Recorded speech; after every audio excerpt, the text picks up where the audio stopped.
Hi students, good morning to all of you. Welcome back in third part of the third grammar topic, that is whys.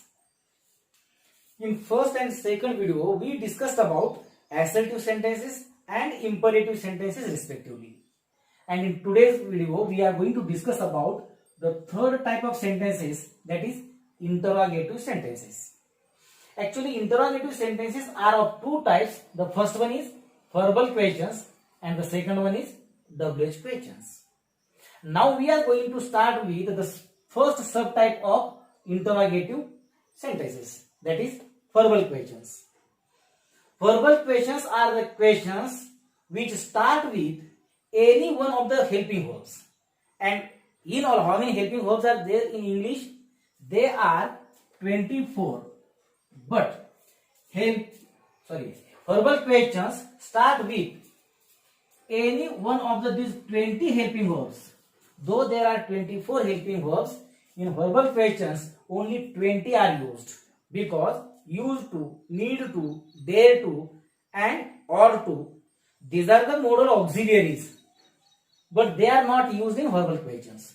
So out of these 20, when one of the helping verbs is used at the beginning of the sentence, it becomes a verbal question. Which are those 20 helping verbs? Let's discuss. Forms of to be's. How many to be's are there in English? In all, there are 5. Which are they? Am, is, are, was and were. And after these to be's come to do's. And how many to do's are there in English? They are 3 in number. Do, does and did. And after to do's come to haves. And how many to haves are there in English? They also are 3 in number. Which are they? Have, has and had. And after these to haves, there come modal auxiliaries. Modal auxiliaries. And how many modal auxiliaries are there in English? Though they are 13 in number, in verbal questions only 9 are used. So I am purposely writing here 9 modal auxiliaries. No doubt there are actually 13 modal auxiliaries, but only 9 modal auxiliaries are used in verbal questions. Okay. आता आपण अशा प्रकारच्या या verbal क्वेश्चनचं passive voice मध्ये रूपांतर करत असताना नक्की कशा पद्धतीने करतात आणि हेल्पिंग वर्बची असणारी जी उदाहरणं आहेत ती उदाहरणं कशा प्रकारची असतात ती आता पाहूयात. For example number 1, are you writing a letter. हे आहे दिलेलं व्हर्बल क्वेश्चन. मग दिलेल्या व्हर्बल क्वेश्चनचं पॅसिव्ह वॉइस मध्ये रूपांतर करत असताना नक्की कशा पद्धतीने करावं?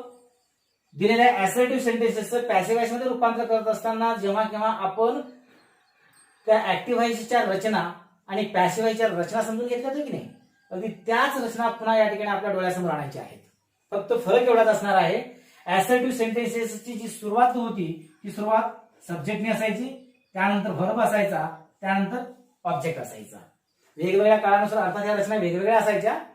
सिंपल प्रेझेंट टेन्स असेल तर वेगळी रचना असेल, प्रेझेंट कंटिन्यूअस टेन्स असेल तर रचना वेगळी असेल, वगैरे वगैरे.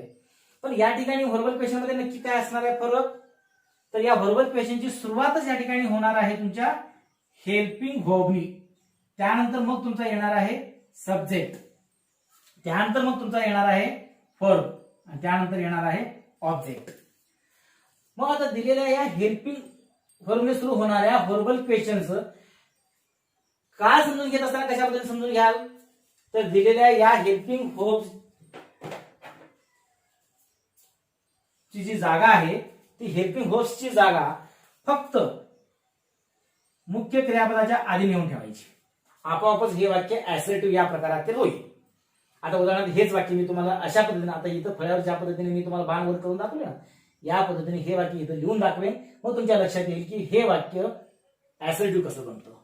बघा, सुरुवात होईल यू ने, त्यानंतर असणारा सुरुवातीचा हा आर यू नंतर घेऊयात, त्यानंतर मग रायटिंग घेऊयात आणि त्यानंतर राहिलेला पुढचा भाग जसाच्या तसा घेऊयात. कोणती झाली बरं ही रचना आता? ऍसर्टिव्ह सेंटेन्सची. मग आता ह्या ऍसर्टिव्ह सेंटेन्सकडे काळजीपूर्वक बघितल्यानंतर तुमच्या काय लक्षात येईल? वाक्याची सुरुवात झालेली आहे सब्जेक्टने, त्यानंतर काय आलेलं आहे? एम इज आर पैकी आर आलेला आहे. त्यानंतर काय आलेलं आहे? क्रियापदाचं आयएनजी युक्त रूप म्हणजे VING अधिक पुढे काय आलेलं आहे? A letter. अ लेटर आहे ऑब्जेक्ट. म्हणजे या काळाची रचना subject plus are plus VING plus object अशा पद्धतीची आली. आणि आपण यापूर्वी काळ आणि काळाच्या रचना पाहत असताना ही रचना कोणत्या काळाच्या समोर होती? तर अर्थातच ती होती प्रेझेंट कंटिन्युअस टेन्स या काळाच्या समोरची ही ती रचना होती.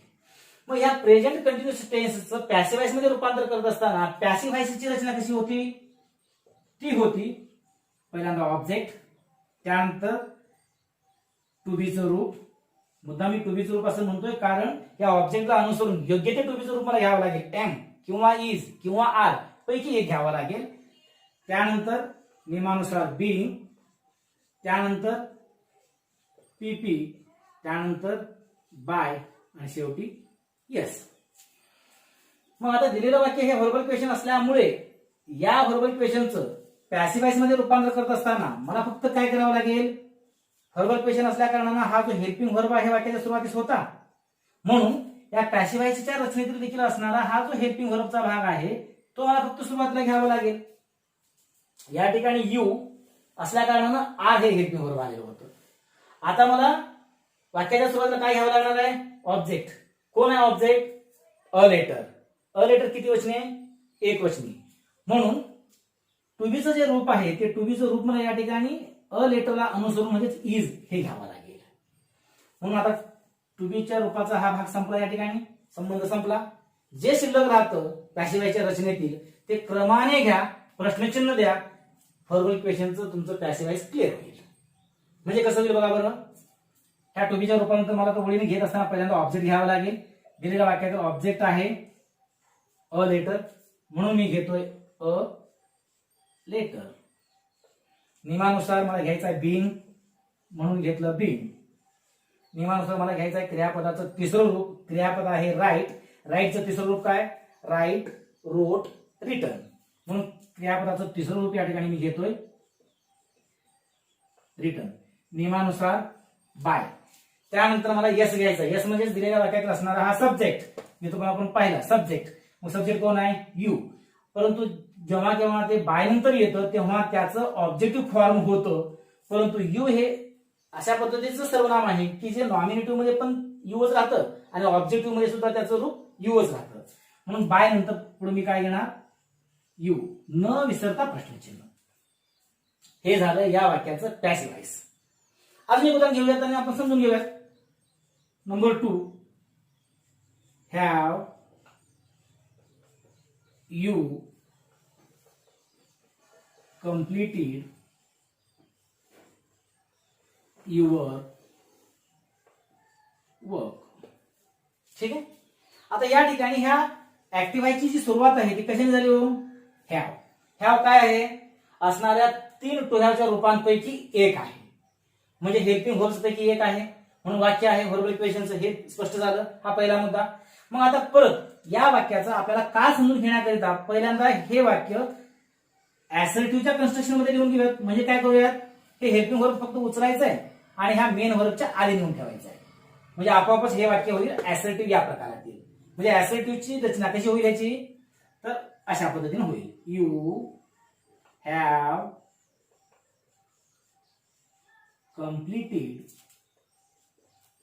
Your work. बरोबर आहे. मग आता या वाक्यातील असणारा यू जे आहे सब्जेक्ट आहे. त्यानंतर काय आहे? हॅव किंवा हॅज पैकी या ठिकाणी हॅव आलेला आहे. त्यानंतर कंप्लीटेड. कंप्लीट या क्रियापदाचं PP आहे, पास्ट पार्टिसिपल रूप आहे. त्यानंतर युअर वर्क जे आहे ऑब्जेक्ट आहे. म्हणून हे वाक्य आता कोणत्या रचनेमधील आहे ते बघा. जेव्हा आपण काळ आणि काळाच्या रचना पाहिलेल्या होत्या त्यामध्ये सब्जेक्ट प्लस हॅव किंवा has plus PP plus object हे कोणत्या काळाच्या समोर आपण लिहिलेलं होतं? हा, अर्थात ते आपण लिहिलेलं होतं ते प्रेझेंट परफेक्ट टेन्सच्या समोर. बरोबर आहे. मग आता या प्रेझेंट परफेक्ट टेन्सच्या पॅसिव्हची रचना कशी असते ती अशा प्रकारची असेल. सुरुवात होईल ऑब्जेक्टनी, त्यानंतर हॅव किंवा हॅज पैकी योग्य ते टू हॅवचं रूप घ्यायला हवं, त्यानंतर बीन, त्यानंतर क्रियापदाचं तिसरं रूप, त्यानंतर बाय आणि शेवटी वाक्यातील असलेला सब्जेक्ट. ऍक्टिव्हची रचना समजून घेतली, पॅसिव्हची रचना समजून घेतली. आता या ऍक्टिव्हच्या रचनेनुसार हे असं येतं, परंतु वाक्य जे आहे ते वाक्य व्हर्बल क्वेश्चनचं असल्या कारणाने या ऍक्टिव्हच्या रचनेतील हेल्पिंग व्हर्बचा भाग सुरुवातीला आलेला होता हॅव, बरोबर आहे. त्यामुळं पॅसिव्हच्या रचनेमध्ये सुद्धा आता मला काय करावं लागेल, हा टू हॅवचा भाग जो आहे हेल्पिंग व्हर्बचा भाग आहे तो मला सुरुवातीला घ्यावा लागेल. आता या वाक्यामध्ये हॅव या ठिकाणी घेतलं गेलं कारण इथं आहे सब्जेक्ट यू, यू साठी हॅव आलं. परंतु आता याचं पॅसिव्हाइज मध्ये रूपांतर करत असताना मला युअर वर्कचा विचार करावा लागेल, कारण हे ऑब्जेक्ट आहे, ऑब्जेक्ट सुरुवातीला घ्यायचं आहे. मग ऑब्जेक्टला अनुसरून टू हॅवचं रूप घेत असताना युअर वर्क हे सिंग्युलर असल्या कारणानं टू हॅवचं रूप मला घ्यावं लागेल हॅज. म्हणून वाक्याची सुरुवात झाली कशी पॅसिव्हाइजची, तर हॅज. मग एकदा का हॅज तुम्ही घेतला की हा भाग सोडून द्या, ह्याचा विचार सोडून द्यायचा. जे राहतं ते अगदी ऑब्जेक्ट पासून यस पर्यंत क्रमाने घ्या, प्रश्नचिन्ह द्या, उत्तर ओके होईल. म्हणजे आता कसं होईल, मला ऑब्जेक्ट घ्यावं लागेल. कोण ऑब्जेक्ट, आता सांगितलं युअर वर्क, म्हणून हॅज नंतर मी घेणार युअर वर्क. त्यानंतर पुढे मला काय घ्यायचं आहे, बीन, म्हणून घेतलं नियमानुसार बीन. बी नंतर काय घ्यायचं मला, पीपी.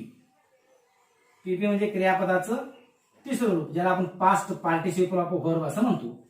कम्प्लिटली नियमानुसार मला आता काय घ्यावं लागणार आहे, बाय घेतलं. आणि त्यानंतर आता यस घ्यायचा. यस म्हणजे दिलेल्या वाक्यातील असणारा हा सब्जेक्ट. कोण आहे सब्जेक्ट दिलेल्या वाक्यामध्ये, यू. मग आता यू सब्जेक्ट आहे आणि आता घेत असताना तो बाय नंतर येणार आहे, म्हणजे बाय नंतर येणारा जो फॉर्म असतो तो ऑब्जेक्टिव्ह असतो. पण मगाशी सांगितल्या पद्धतीने यू नॉमिनेटिव्ह असो अथवा ऑब्जेक्टिव्ह असो, दोन्हीकडे तो यू असाच राहतो. म्हणून बाय नंतर मी काय घेणार, यू, न विसरता प्रश्नचिन्ह. अशा पद्धतीने दिलेल्या या व्हर्बल क्वेश्चनचं पॅसिव्हाइज मध्ये रूपांतर करत असताना काय काय आपण पाहिलं ते आपण थोडक्यात पाहून घेऊयात. नंबर 1 चा मुद्दा, प्रथमतः दिलेल्या वाक्याची प्रश्नार्थ वाक्याची सुरुवात कशाने झालेली आहे त्यावरून त्या दिलेल्या वाक्याचा काळ लक्षात घ्यायचा. उदाहरणार्थ जर समजा दिलेल्या प्रश्नार्थक वाक्याची सुरुवात टू बीच्या रूपाने झालेली असेल आणि त्या वाक्यामध्ये जर समजा क्रियापदाचा आयएनजी युक्त रूप आलेला असेल तर दिलेल्या वाक्याचा काळ हा प्रेझेंट कंटिन्युअस टेन्स असतो. असा एक मुद्दा लक्षात घ्यायचा. त्यानंतर जर दिलेल्या व्हर्बल क्वेश्चनची सुरुवात टू हॅवच्या रूपांपैकी हॅव किंवा हॅजने होत असेल तर त्या दिलेल्या वाक्याचा काळ हा प्रेझेंट परफेक्ट टेन्स असतो. एवढं परफेक्ट डोक्यात ठेवायचं. आणि त्या वाक्याचा काळ लक्षात आल्यानंतर त्या काळाच्या समोरील असणाऱ्या पॅसिव्हच्या ज्या रचना आहेत त्या रचना काळजीपूर्वक आठवायच्या आणि त्या रचनेतील असणारा जो हेल्पिंग व्हर्बचा भाग आहे तो फक्त सुरुवातीला घ्यायचा. उदाहरणार्थ या वाक्यामध्ये हॅज घेतला, पहिल्या वाक्यामध्ये इज घेतला, हे आहेत हेल्पिंग व्हर्ब्स. हेल्पिंग व्हर्ब्स घेऊन झाल्यानंतर त्या पॅसिव्हच्या रचनेतील असणाऱ्या हेल्पिंग व्हर्बचे जे भाग असतील तो हेल्पिंग व्हर्बचा जो रकाना आहे तेवढा फक्त सोडायचा.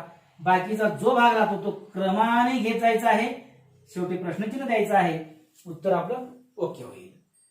हे आपण जे आता पाहिलेले आहेत ते टू बी ची रूप आणि टू हॅव ची रूप पाहून एक एक उदाहरण पाहिलेले आहेत. ठीक आहे. आता एखादं टुडूचं रूप घेऊयात आणि उदाहरण घेऊयात.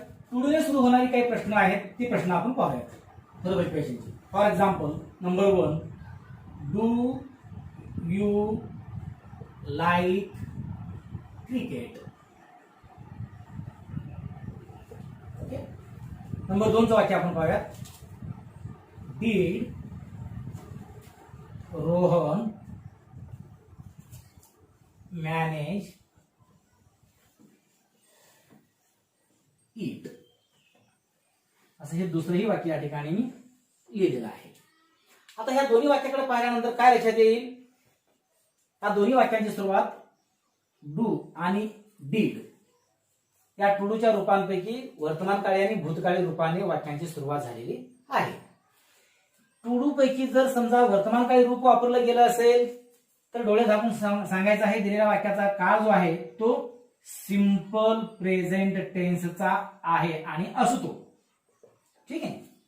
आणि जर समजा टू डूचं असणारं भूतकाळी रूप प्रश्नार्थक म्हणजे व्हर्बल क्वेश्चनच्या सुरुवातीस येणार असेल तर वाक्याचा काळ हा सिंपल पास्ट टेन्स असतो. आता या ठिकाणी सिंपल पास्ट टेन्सची ऍक्टिव्हायची असणारी रचना, सिंपल प्रेझेंट टेन्सची असणारी ऍक्टिव्हायची रचना, सिंपल पास्ट टेन्सची असणारी ऍक्टिव्हायची रचना ते या ठिकाणी मी लिहित बसणार नाहीये. आता फक्त मगाशीच्या पद्धतीने हे दिलेलं जे व्हर्बल क्वेश्चन आहे ह्याचं ऍसर्टिव्ह जर करायचं झालं तर काय करावं लागेल? यापूर्वी सांगितल्या पद्धतीनेच हा डूचा भाग जो आहे तो उचलायचा आहे, मेन व्हर्बच्या आधी म्हणून ठेवायचा आहे. म्हणून मग हे वाक्य असं लिहायचं का यू डू लाईक क्रिकेट? तर नाहीये. का तर डू असेल किंवा डज असेल किंवा डीड असेल ही जी काही टू डूची रूप आहेत ही टू डूची रूप जेव्हा केव्हा मुख्य क्रियापदामध्ये आपण मिळवतो तेव्हा ते मुख्य क्रियापदाची जी रूप आहेत ती आता मी फळ्यावरती लिहितोय अशा पद्धतीने बदलतात. उदाहरणार्थ जेव्हा केव्हा मी डू अधिक मेन व्हर्ब करतो तेव्हा तो मेन व्हर्ब जसाच्या तसा राहतो. जेव्हा मी एखाद्या क्रियापदामध्ये डज मिळवतो तेव्हा त्या क्रियापदाचं असणारं जे रूप आहे ते यस युक्त होतं किंवा ईएस युक्त होतं. आणि जेव्हा मी एखाद्या क्रियापदामध्ये डीड मिळवतो त्यावेळेस त्या क्रियापदाचं असणारं भूतकाळी रूप तयार होतं, पास्ट टेन्स ऑफ वर्ब असं होणार आहे. म्हणून आता हे जे पहिलं वाक्य आहे ते कसं होणार आहे? यू लाईक क्रिकेट असं होणार आहे ऍसर्टिव्ह सेंटेन्स. मग आता you subject, like verb, cricket object, SVO या प्रकारे दिला आहे. सिंपल प्रेझेंट टेन्स आहे. मग सिंपल प्रेझेंट टेन्सचं पॅसिव्ह कन्स्ट्रक्शन कसं असतं? पहिल्यांदा ऑब्जेक्ट, त्यानंतर टू बीचं रूप. मुद्दाम मी टू बीचं रूप असं म्हणतोय कारण या ठिकाणी या ऑब्जेक्टला अनुसरून एम घ्यायचं का इज घ्यायचं की आर घ्यायचं हे ते ठरवायचं असतं. फक्त एवढंच की आता सिंपल प्रेझेंट आहे म्हटल्यानंतर टू बीचं प्रेझेंटचं रूप मला घ्यावं लागेल.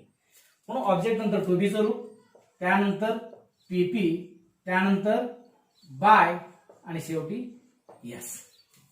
आता या रचनेनुसार जात असताना वाक्य व्हर्बल क्वेश्चनचं असल्या कारणाने उत्तराच्या सुरुवातीला सुद्धा मला पहिल्यांदा हेल्पिंग व्हर्बचा भाग घ्यावा लागेल. म्हणजे ह्या टू बीच्या रूपापैकी कोणतं तरी एक घ्यावं लागेल. मग ते घेत असताना कोणतं मी ठरवणार? तर ह्या ऑब्जेक्टला अनुसरून कोणतं येईल ते मी घेणार. कोणता ऑब्जेक्ट?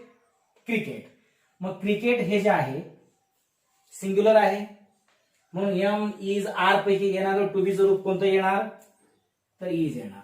म्हणून वाक्याची सुरुवात इजने झाली.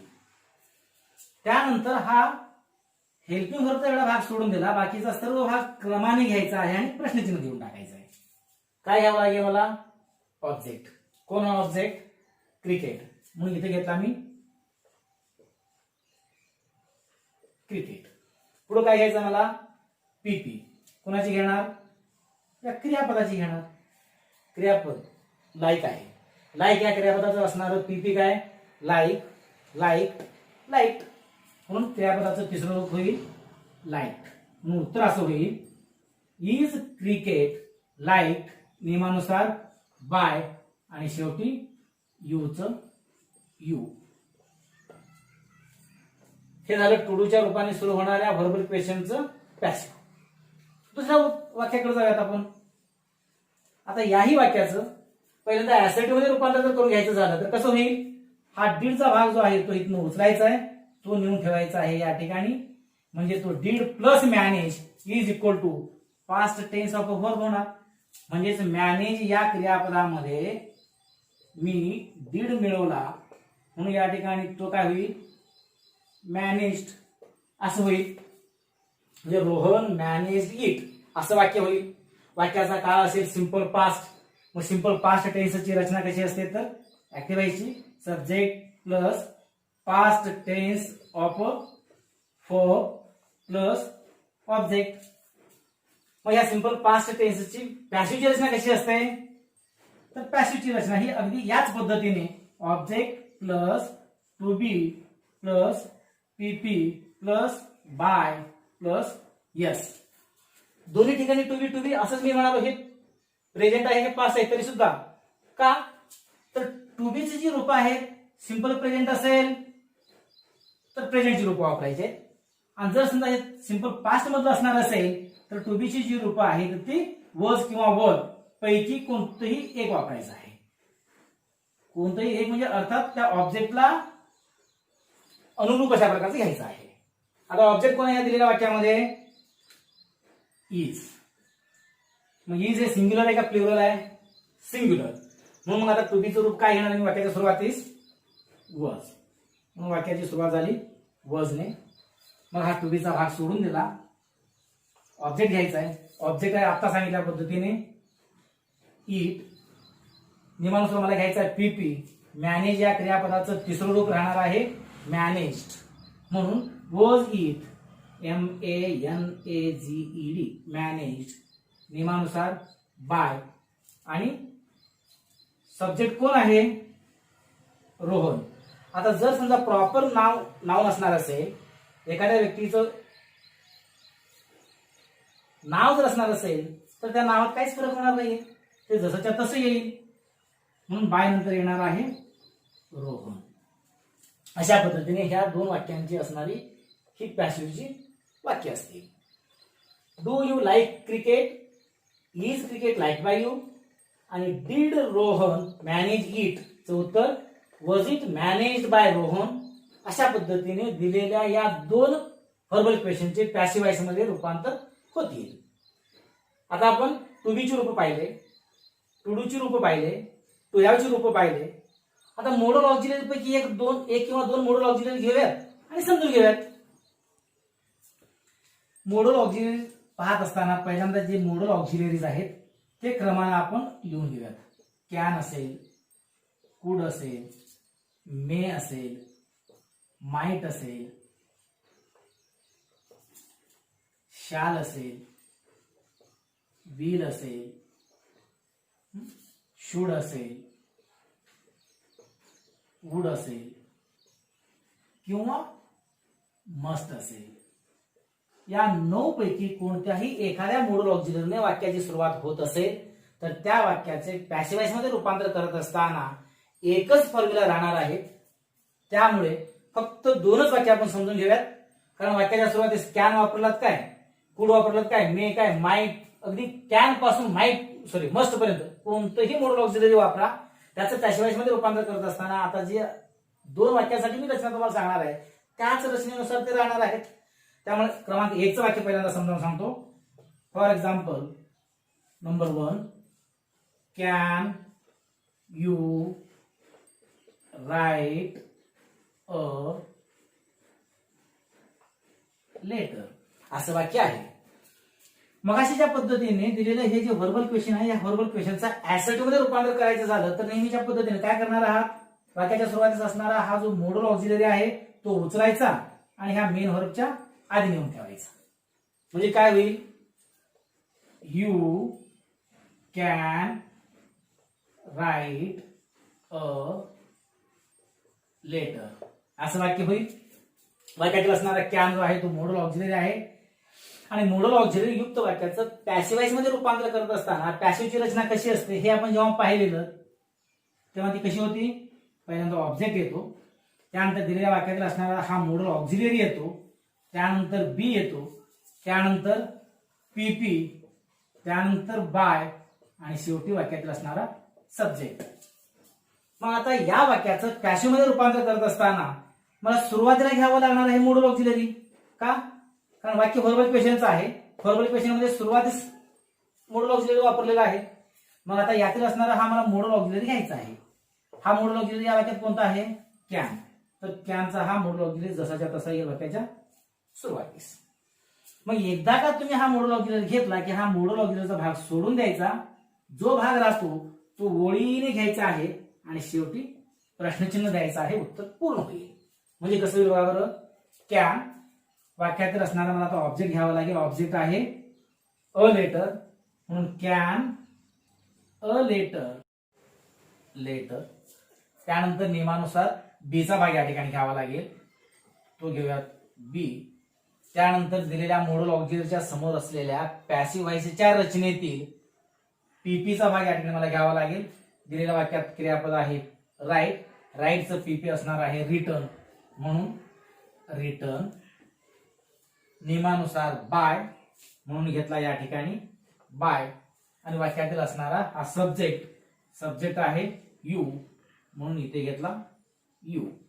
अशा पद्धतीने can you write a letter या वाक्याचं पॅसिव्ह व्हॉइस होईल can a letter be written by you. अशा पद्धतीने या वाक्याचं ऍक्टिव्हचं पॅसिव्ह झाल्यानंतर अजून एका मोडल ऑक्झिलरीने सुरू होणारं वाक्य घेऊयात, त्याचं पॅसिव्ह व्हॉइस मध्ये रूपांतर कशा पद्धतीने करता येईल ते बघूयात आणि मग पुढे जाऊयात. For example number 2, must see read a poem असं वाक्य आहे. आता या वाक्याची जी सुरुवात आहे ती सुरुवात मस्ट या मोडल ऑक्झिलरीने झालेली आहे. वाक्य आहे प्रश्नार्थक, व्हर्बल क्वेश्चन. आणि नेहमीच्या पद्धतीने या व्हर्बल क्वेश्चन जर समजा ऍसर्टिव्ह मध्ये रूपांतर करायचं असेल तर काय करायला हवं, हे मोडल ऑक्झिलरी उचलायचं आहे, रीड या मेन व्हर्बच्या आधी ठेवायचं आहे, म्हणजे आपोआपच वाक्य होईल ऍसर्टिव्हचं. म्हणजे या वाक्याचं ऍसर्टिव्ह मध्ये जर लिहायचं झालं रूपांतर करून तर कसं लिहिता येईल, तर she must read a poem. आता या वाक्यातील असणारं मस्ट हे आहे मोडल ऑक्झिलरी, म्हणून मोडल ऑक्झिलरीच्या समोर असलेल्या पॅसिव्हच्या रचनेपैकी ऑब्जेक्ट प्लस मोडल ऑक्झिलरी प्लस बी प्लस पीपी प्लस बाय प्लस यस मधील सुरुवातीला मला घ्यावं लागेल या वाक्याच्या उत्तरासाठी मस्ट, कारण दिलेल्या वाक्यामध्ये वापरला गेलेला मोडल ऑक्झिलरी आहे मस्ट. त्यानंतर हा मोडल ऑक्झिलरीचा भाग सोडून द्यायचा आहे, जो भाग राहतो तो क्रमाने घेत जायचा आहे, शेवटी प्रश्नचिन्ह द्यायचं आहे आणि आपलं उत्तर पूर्ण होईल. म्हणजे कसं होईल, त्यानंतर मला घ्यावं लागेल ऑब्जेक्ट. दिलेल्या वाक्यामध्ये ऑब्जेक्ट आहे अ पोयम, म्हणून मी म्हणेन मस्ट अ पोयम. नियमानुसार बी, नियमानुसार पीपी. कोणत्या व्हर्बचं, तर रीड या व्हर्बचं मला घ्यायचं आहे पीपी, रीड रेड रेड. फक्त उच्चार बदल असेल, स्पेलिंग सेमच राहणार आहे. नियमानुसार बाय. आता मात्र या ठिकाणी असणाऱ्या या सी चं रूपांतर बाय नंतर येत असल्या कारणाने या नॉमिनेटिव्ह प्रोनाउनचं ऑब्जेक्टिव्ह प्रोनाउन मध्ये रूपांतर करावं लागेल, म्हणून बाय हर. आतापर्यंत जी आपण वाक्य पाहिलेली होती त्या प्रत्येक वाक्यामध्ये सब्जेक्ट आपला यू असायचा, म्हणून आपण बाय नंतर सुद्धा यू जसाच्या तसा येत असायचो. परंतु या ठिकाणी सब्जेक्ट सी असल्या कारणाने सी चं ऑब्जेक्टिव्ह रूप हर असेल. अशा पद्धतीने दिलेल्या व्हर्बल क्वेश्चनची सुरुवात जर दिलेल्या 9 मोडल ऑक्झिलरी पैकी कोणत्याही एखाद्या मोडल ऑक्झिलरीने होत असेल तर त्याचे पॅसिव्ह व्हॉइस मध्ये कशा पद्धतीने रूपांतर करावे आणि करतात हे समजावून घेतलेलं आहे. समजलं असणाऱ्या सर्वांना 100%. खरं तर यापूर्वी ठरल्याप्रमाणे डब्ल्यूएच क्वेश्चन्स आणि व्हर्बल क्वेश्चन्स आपण एकाच व्हिडिओमध्ये पाहणार होतो, परंतु आतापर्यंत वेळेचा विचार करता जवळपास अर्धा तासाचा हाच व्हिडिओ तयार झालेला असल्यामुळे आता डब्ल्यूएच क्वेश्चनचा भाग यातच घेण्याऐवजी थोडासा आपण या ठिकाणी निर्णय बदलतोय. हा डब्ल्यूएच क्वेश्चनचा भाग पुढील व्हिडिओमध्ये आपण पाहूयात. आताच्या या व्हिडिओमध्ये फक्त आपण इंटरॉगेटिव्ह सेंटेन्सेस पैकी व्हर्बल क्वेश्चन्सचा भाग या ठिकाणी समजावून घेतला, तो सर्वांना समजला असेल असं अपेक्षा व्यक्त करतो आणि थांबूयात.